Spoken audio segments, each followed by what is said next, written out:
Hello everyone, very good morning. देखिए आज हम पढ़ने वाले हैं बाउंड्री वैल्यू प्रॉब्लम। और बाउंड्री वैल्यू प्रॉब्लम में मैंने ऑलरेडी 3 वीडियो अपलोड कर चुका हूँ। सबसे पहले उसका बेसिक है, इसके बाद 2 उसके कुछ प्रॉब्लम्स हैं जो हमने क्वेश्चन सॉल्व किए थे। आज हम कुछ ऐसे क्वेश्चन लेने वाले हैं जिनमें इनिशियल कंडीशन अप्लाई करके नहीं रखेगा। तो कुछ ऐसे क्वेश्चन जिनमें इनिशियल कंडीशन नहीं दी हुई होती है, तब हमें क्वेश्चन में क्या करना है, कैसे सॉल्व करना है, आज हम वो सीखेंगे। तो देखिए क्वेश्चन है मेरे पास, reduce the following differential equation to ordinary differential equation. वो बोल रहा है कि एक डिफरेंशियल इक्वेशन अगर आपके पास है तो उसको ऑर्डिनरी डिफरेंशियल इक्वेशन में कन्वर्ट कीजिए, ठीक है, by using finite cosine transform. कब? जबकि वहां पर हम कौन सा ट्रांसफॉर्मेशन लेंगे? कोसाइन ट्रांसफॉर्मेशन लेंगे। तो सबसे पहले जो क्वेश्चन दिया हुआ है, जो कंडीशन उसने दे के रखा है लिमिट वाली, उस कंडीशन को हम समझते हैं कि ये तो हमारे पास फंक्शन है, ये किस फॉर्म में दिया हुआ है, कुछ इस तरह से 0 less than x less then l। l मतलब हमारे पास होता है उसका लिमिट, मतलब 0 से स्टार्ट होके 6 तक 6 तक ये लिमिट जा रही है, तो l का वैल्यू जो होगा वो 6 होगा। तो एक काम करते हैं, हम क्वेश्चन को सॉल्व करने से पहले मैं लिखता हूं यहां पर गिवन, कि इस गिवन में हमारे पास क्या चीज गिवन है। तो सबसे पहले del u upon del t is equal to del 2u upon del x square. Equation number first है जिसमें कंडीशन है 0 less than x less than 6 और t तो हमेशा 0 से बड़ा ही होगा।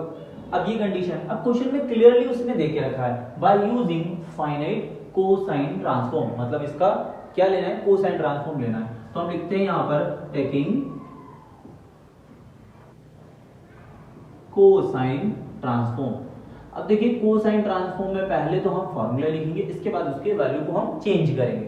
तो कोसाइन ट्रांसफॉर्म में फॉर्मूला होता है 0 to l और यहां पर del u upon del t and cos p pi x upon, यहां पर s पाई भी ले सकते हैं और p पाई भी ले सकते हैं, cos p pi x upon l and dx। ये हमारा लेफ्ट हैंड साइड हुआ। देन राइट हैंड साइड पर जाते हैं तो इंटीग्रेशन 0 to l, ये आपका del 2u upon del x square, okay, del 2u upon del x square same to same cos p pi x upon l into यहां पर क्या आने वाला है, dx आने वाला है। अब हमें l को चेंज करना पड़ेगा। तो अब अगर हम बात करें तो यहां पर अभी मैंने बताया था कि 0 लेस देन x और लेस देन 6 जो फॉर्मेट है वो किसका फॉर्मेट है, वो l का फॉर्मेट है। मतलब यहां पर l का जो वैल्यू है वो कितना आएगा, 6 आएगा अकॉर्डिंग टू लिमिट। तो हम यहां पे चेंज करते हैं, ये होगा 0 to 6 डेल u अपॉन, अब देखो del u upon del t में डेल को भी हम बाहर कर लेते हैं। जब हम डेल को बाहर करेंगे तो ये बनेगा डेल अपॉन डेल t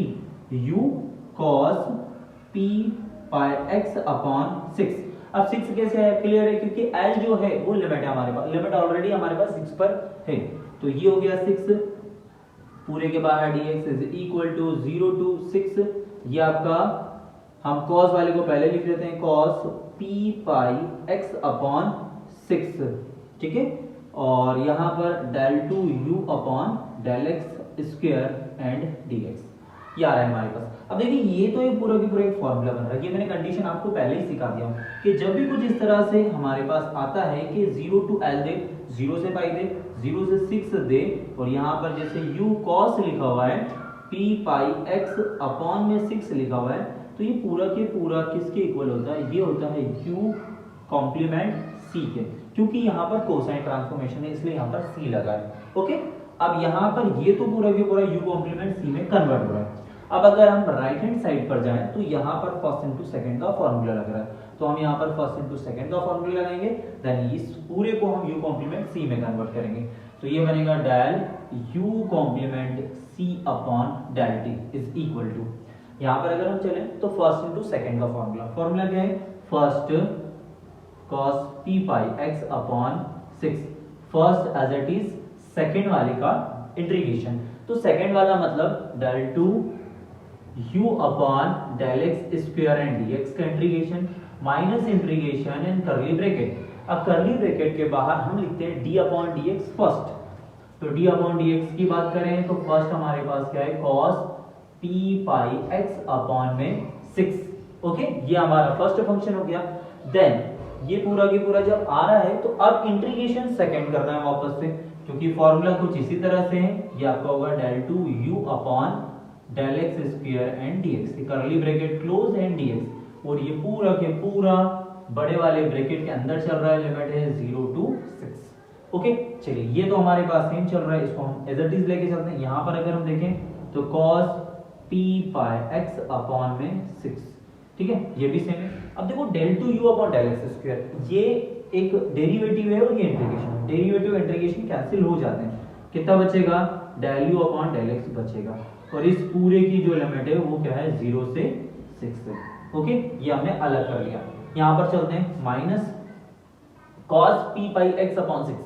सबसे पहले cos का इंटीग्रेशन, cos का इंटीग्रेशन क्या होता है, cos का होता है sin, ठीक है, cos का होता है sin p pi x upon 6, sorry cos का डिफरेंशिएशन करना है हमको, तो cos का डिफरेंशिएशन कितना होगा, माइनस का sin होगा। ओके, ये गड़बड़ हुई थी हमसे कि जब हम cos का d अपॉन dx लगा चुके, तो ये डिफरेंशिएशन होगा, तो cos का कितना होगा, माइनस का sin होगा। देन अब p पाई x का करना है, p पाई x अपॉन 6, तो x का हुआ 1, तो कितना बचा, p पाई अपॉन 6। देखिए यहाँ पर समझिएगा कि cos का हमने किया तो minus sign, p pi x upon 6 में x का होगा 1, तो p पाई बचेगा। देन यहाँ पर आ जाओ, तो इंटीग्रेशन से डेरिवेटिव कैंसिल, कितना बचेगा, del u upon del x, इस पूरे के बाहर dx, और इसकी लिमिट है 0 से यहाँ पर चल रहा है 6, ठीक है। तो ये हमारे पास जो फर्स्ट वाला पार्ट है, इस फर्स्ट वाले पार्ट में अगर हम इसको चाहें तो थोड़ा सा चेंजेस कर सकते हैं। del u upon del x जो होता है वो डेरिवेटिव होता है, मतलब del u upon del x, और इसकी लिमिट आपने 0 से अगर 6 देके रखा है, तो इसे हम लिख सकते हैं ux 6, t, ठीक है, ux 6, t, या ओनली ux भी लिखा जा सकता है, क्योंकि यहाँ पर हम इसको ux के फॉर्म में कन्वर्ट कर सकते हैं। क्योंकि अब आप एक बात ध्यान रखें कि जब हम लिमिट नहीं, बाउंड्री वैल्यू जो कंडीशन है वो नहीं दी हुई है, तो हमारा क्वेश्चन ओनली इंटीग्रेट होगा बस, और इंटीग्रेट होने के बाद जो बचेगा वो हमारा इक्वेशन जो है वही हमारा फाइनल आंसर होगा। क्यों, उसके पीछे रीजन एकमात्र ये है, क्योंकि कंडीशन अगर देके रखा तो हम सीधा इसको क्या लिखता है, ux यहाँ पर ये कितना है 0 से 6 है, तो हम इसको ux को क्या लिखते हैं 0,6, और देखते हैं कि वो बाउंड्री कंडीशन के अंतर्गत आ रहा है या नहीं आ रहा है। तो देखिए ये तो हमारे पास एज इट इज चल रहा है, आप चाहो तो चेंज कर सकते हो, मैंने इसको चेंज किया, ये बना दिया ux cos p pi x upon 6, ये आ गया। अब यहाँ पर जो लिमिट है वो 0 से 6 आ गई, माइनस, देन माइनस माइनस आपका प्लस, अब ये p पाई अपॉन 6 को हम कॉमन निकाल देते हैं, p पाई अपॉन 6 कॉमन, ये हो गया 0 to 6, यहाँ से बचा sine and del u upon del x, sine p pi x upon 6 into del u upon del x, इस पूरे के बाहर आपका dx चल रहा है। तो कुछ इस तरह से हमने क्वेश्चन को अभी सॉल्व किया है। अब देखिए अब नेक्स्ट स्टेप पर हमको लेके जाना है क्वेश्चन को, आप चाहो तो इसको एज इट इज रहने दो, है ना, इसको तो हम कुछ भी चेंजेस नहीं करते हैं, और इसका हम फर्स्ट इनटू सेकंड फिर से लगा के इंटीग्रेशन कर देते हैं। ओके, तो लास्ट स्टेप हमारी कुछ इस तरह से है, ux cos p pi x upon 6, इसकी लिमिट है 0 से 6, प्लस p पाई अपॉन 6, यहाँ पर लिमिट है 0 से 6, sin p pi x upon 6, del u upon del x and dx। Okay, अब हम इस वाले पार्ट में ux, तो इसकी लिमिट 0 से 6 तक के जा रही है, इसको हम कुछ इस फॉर्म में लिख सकते हैं कि ux 6, t, ux 6, t, और t ग्रेटर देन है 0 से, मतलब t का जो वैल्यू है वो 0 से बड़ा ही आने वाला है, तो हमने इतने पार्ट को तो सेम रखा। देन यहाँ पर अगर हम देखें तो p पाई अपॉन 6 चल रहा है, अब हम इनमें फर्स्ट इनटू सेकंड लगाते हैं, तो फॉर्मूला है हमारा फर्स्ट सेकंड का इंटीग्रेशन, ठीक है, माइनस इंटीग्रेशन करली bracket d upon dx first function integration second and dx, इस पूरे की लिमिट है 0 से 6 चल रही है। अब क्या करते हैं, p पाई x अपॉन 6, देखिए ये तो एज इट इज चल रहा है, देन ये वाला भी ठीक है। यहाँ पर अगर हम बात करें तो ये आपका sign p pi x upon 6 बनेगा। अब देखो del u upon del x और dx ये दोनों कट शॉर्ट होंगे, क्योंकि डेरिवेटिव इंटीग्रेशन कैंसिल, तो ओनली कितना बचेगा, u बचेगा बस। देन यहाँ पर लिमिट क्या है 0 से 6 है, माइनस, अब माइनस यहाँ पर अगर हम आए तो साइन का डिफरेंशिएशन करना है, क्योंकि d अपॉन dx लगा है, तो इंटीग्रेशन में 0 to 6 साइन का कितना होगा cos p pi x upon 6, ये तो हमने cos साइन का cos कर दिया। अब आपको थीटा वाले फंक्शन का करना है, मतलब p पाई x अपॉन 6 का करना है, तो कितना आएगा p पाई अपॉन 6 इनटू, अब देखो del u upon del x और dx ये दोनों के दोनों हो गए कट शॉर्ट, जब ये कट शॉर्ट होते हैं तो हमारे पास फिर से u बचेगा, इस पूरे के बाहर dx चल रहा है। ओके, तो ये हमारा ब्रैकेट कुछ इस तरह से क्लोज होगा।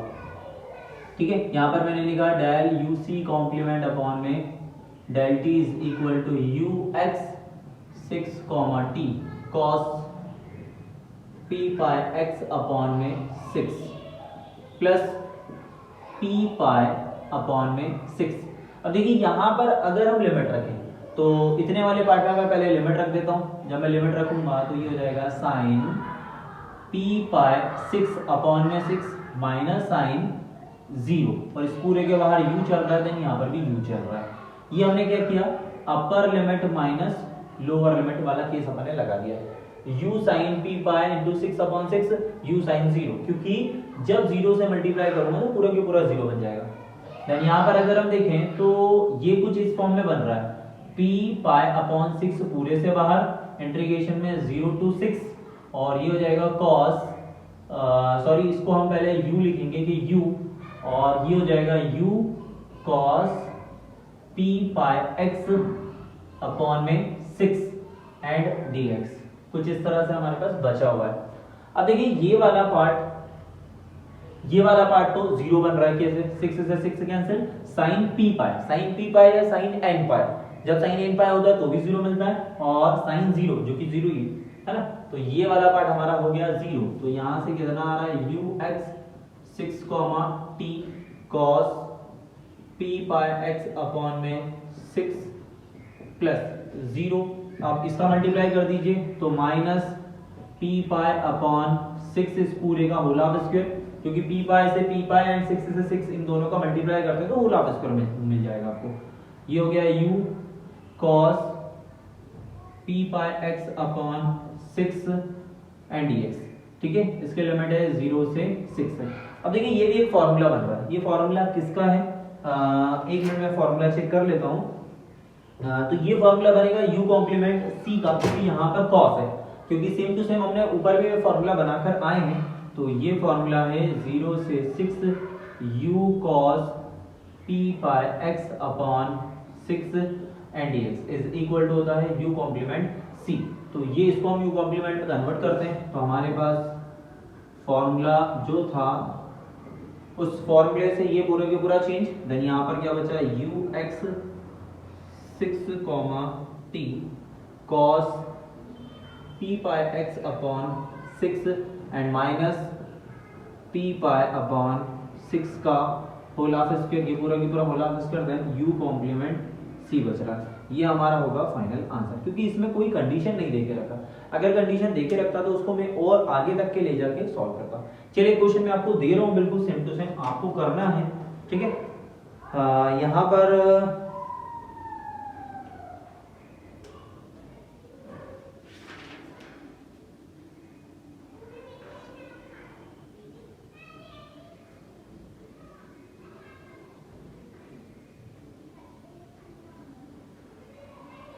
देखिए यहाँ पर क्वेश्चन कुछ इस तरह से आपके पास del u upon del T is equal to 2 del 2u upon del X square, और जो लिमिट है वो है 0 less than x less than 4 और t ग्रेटर देन 0। और इसमें इनिशियल कंडीशन भी देके रखा है। इनिशियल कंडीशन में बोल रहा है, पहली कंडीशन है u 0, t, u 0, t is equal to u और 4, t इज इक्वल टू, ये दोनों ही कंडीशन 0 के बराबर है। एंड नेक्स्ट कंडीशन है u x, 0 is equal to कितना है यहाँ पर 2x है। तो इस तरह से हमारे पास ये क्वेश्चन है, आपको करना है, बिल्कुल सेम टू सेम है। चलिए मिलते हैं हम नेक्स्ट क्लास में नेक्स्ट टॉपिक के साथ।